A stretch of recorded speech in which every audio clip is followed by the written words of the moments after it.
சரியாக அங்க எத்தனை சென்டிமீட்டர் மழை வருதுன்னு தெரிஞ்சுக்கலாமா ஓம் பிரகாஷ்? ஸ்கேல் எத்தனை வரல மனோஜ்? எத்தனை சென்டிமீட்டர் எனக்கு எப்படி தெரியும்? ஓம் பிரகாஷ், அங்க காற்று எப்படி வீசுகிறது ஓம் பிரகாஷ்? அதாவது நான் நிற்கும் இடத்தில் காற்று இப்படி இப்படி வீசுகிறது மனோஜ். இப்படி இப்படி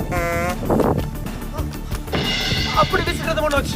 ஓம் பிரகாஷ், இந்த மழையில மக்கள்லாம் எப்படி இருக்கணும்னு சொல்ல வரீங்க? அதாவது இந்த புயலானது கரையை கடக்கும் வரை தமிழக மக்கள் அனைவரும் சுடு தண்ணியில் குளிக்க வேண்டும்.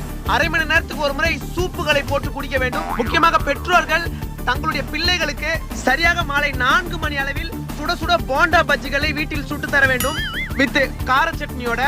முக்கியமாக அனைவரும் இந்த கனமழையில் சார்ஜரை போட்டுக்கொண்டு மொபைல் நோண்டாமல் இருக்க வேண்டும்.